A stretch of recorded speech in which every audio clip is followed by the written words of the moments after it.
मतलब यानी बस्ती में होली का कार्यक्रम, होली मिलन महोत्सव वहाँ 5 दिन का है।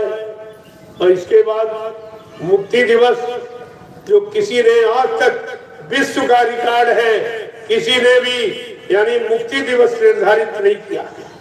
यही तो पहचान है जो तुम्हारे पास रही नहीं, तभी तुम भ्रमित हो गए। यहाँ पर सारे दिवसों की जानकारी आपको दी गई। ये जन्म दिवस है, ये मतलब यानी गणतंत्र दिवस है, ये स्वतंत्रता दिवस है, ये शिक्षक दिवस है, ये मृत्यु दिवस है, लेकिन मुक्ति दिवस किसी ने निर्धारित नहीं किया। ये सम्राट मालिक की पहली पहचान, जिसने अपने जीवों को जिनको नामदान से जोड़ा उनके लिए मुक्ति दिवस निर्धारित किया और उसके लिए 1000 वर्ष का समय रखा। कहा मैंने जिनको नामदान दिया, अब की बार नहीं सुमरन ध्यान भजन करोगे तो दूसरी बात से, अरे सतगुरु 7 जन्म तक पीछा कर। अभी आपको ये पता ही कहाँ है। कहा बच्चा मैं नए भजन कराना मालूम है, मैं भजन करा दूं। मुझे कोई स्थिति परिस्थिति बनानी पड़े, कोई लीला, कोई खेल, कोई करिश्मा करना पड़े, मैं भजन करा दूं। मुझे भजन कराना मालूम है। तुमको अपनी चिंता नहीं है, लेकिन हमको तुम्हारी चिंता है, क्योंकि हमने तुमको नामदान दे दिया है। नामदान की इतनी बड़ी जिम्मेवारी है, तुम हंसी मजाक समझते थे, तुम्हारी समझ में कुछ आया ही नहीं। ये सब क्या हो रहा? ये नामी महाप्रभु का खेल है, इसे कोई नहीं समझ सकता, कोई नहीं जान पाएगा। कहा था किससे मैं कौन सा काम कराऊंगा, कौन मेरी शक्ति क्या काम करेगी, कैसे काम करेगी। तुमको अपने काम से मतलब रखो, अपने काम से। शक्ति की कोई पहचान नहीं है, कोई शकल नहीं होती है, कोई मतलब यानी उसका आकार नहीं होता। जैसे आपकी आर्टिफिशियल शक्ति है बिजली, बिजली को किसी ने देखा है कैसी होती? काली पीली नीली हरी कैसी होती है, छोटी बड़ी, कुछ आप नहीं देखा। ये तो आर्टिफिशियल शक्ति है। जब इसका कोई आकार, कोई पहचान नहीं, तो वो तो है नेचुरली प्राकृतिक शक्ति, उसको किसने देखा?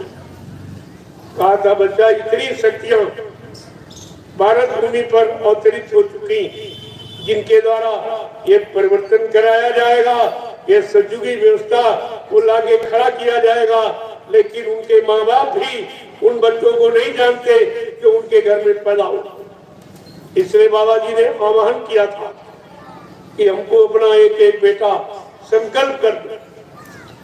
विश्वामित्र की तरह गाना मैं ले नहीं जाऊंगा, बच्चा तुम्हारे घर में रहेगा, लेकिन मैं समय पर उसके अंदर क्या भरूंगा, क्या उससे काम करूंगा, कराऊंगा, वो अपना भी काम कर लेगा और माँ बाप का नाम कर लेगा। मैं वो काम ले बोलूंगा। कितने लोगों ने संकल्प दिया तो चलेगा। तुम बात ही नहीं समझ पाते हो, इशारा नहीं समझ पाते हो। इतना बड़ा लाभ जिसमें आपको कुछ करना, केवल बच्चे का संकल्प करना था, वो भी बच्चा जो तुम्हारे काम का न हो। तुम परेशान हो चुके, उस बच्चे को संकल्प कर मैं इतना बड़ा काम करके दिखा दूंगा। जब उनसे जिनसे काम तुम नहीं ले पाए, तुम्हारा बच्चा और उससे काम करा के दिखा देंगे जो दुनिया में कोई नहीं कर पाया। इसी को कहते महापुरुष। और महापुरुष कर दिखा, कोई झगड़ा कराएगा, कोई राजपाट धन दौलत समेटने लेने आया, तुम महापुरुष की परिभाषा नहीं जानते हो। एक एक बात को सावधानी से अगर सुनते रहते तो कोई भूल भ्रम नहीं। संत दरबार में भूल भ्रमों को मिटाया जाता, पढ़ाया नहीं जाता। और तुमने उन्हीं में भूल भ्रम कर रहे हो जिन्होंने भूल भ्रम मिटाने का वादा किया, उन्हीं में कह रहे हो बाबा जी मर के चले। फिर एक काम कौन करेगा? परिवर्तन है किसी के वश का? तुम रीत परिवर्तन नहीं कर सकते हो, रीत परिवर्तन बर्दाश्त नहीं कर सकते हो। जब सर्दी मतलब यानी ऋतु बदलती है तो अक्सर आप बीमार हो जाते हो, सर्दी जुकाम बुखार सबको हो जाता। जब ऋतु परिवर्तन नहीं बर्दाश्त कर सकते हो तो बाबा जी का युग परिवर्तन कैसे बर्दाश्त करोगे? इसलिए आपको युग परिवर्तन के बर्दाश्त के लिए आपको शाकाहारी बनने की प्रार्थना की जाए।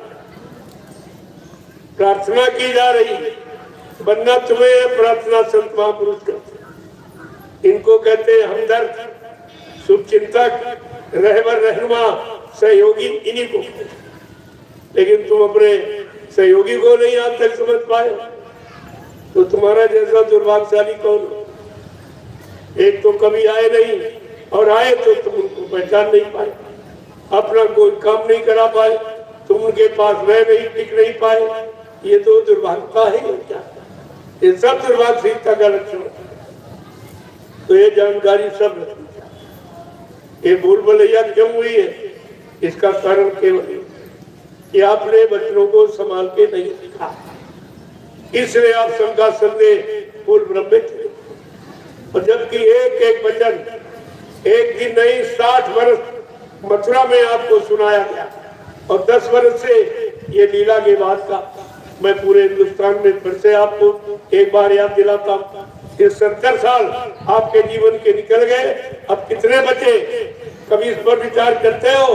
कलयुग में 100 वर्ष का जीवन मिला है, वो भी अच्छा खान पान, अच्छी संग सोबत, अच्छे कर्म करोगे तो। बुरे खान पान, बुरी संगत, बुरे कर्मों में चले गए तो 50 में खेल खत्म हो जाए। ये सब जानकारी आपको रखनी चाहिए, और आपको इसीलिए समझ दिया जा रहा। फिर से एक बार खड़े हो जाओ, चल पड़ो। अब समय बैठने का नहीं, अब समय तुम्हारे कलयुग का इतिहास बने। तुम्हें कलयुग का इतिहास बना, कैसे इतिहास बनेगा? इतिहास के पात्र बनाया जा रहा। जो तुम्हारा इतिहास बनाने आया, तुम उसी को कह रहे हो, मर के चले गए। तुमने किया ही क्या? बैठ जाइए, क्यों खड़े हो गए? यही तुम्हारी अज्ञानता, यही तुम मथुरा में करते रहे और सब भ्रम में चले गए। और आज जो मौका मिला रहा, ये भी सब भूल जाओगे, कुछ हाथ नहीं लगेगा। ये इतना सरल नहीं जितना समझ रहे, इतना सुनने में सरल लग रहा, उससे हजारों गुना करने में कठिन है। क्योंकि मन को कंट्रोल, नियंत्रण में रखना, ऐसे संतमत में सफलता नहीं मिलती। अगर मन कंट्रोल नियंत्रण में नहीं, तो संतमत में आप कुछ भी नहीं प्राप्त कर सकते, कुछ भी नहीं। कहीं भूल न जाओ, कहीं निकल न जाए, छूट न जाए, नहीं फिर आपको मौका नहीं, फिर मौका आपको दोबारा मिलने वाला। ये अवसर मिला, इसका लाभ उठा लीजिए। जय गुरुदेव, जय गुरुदेव, जय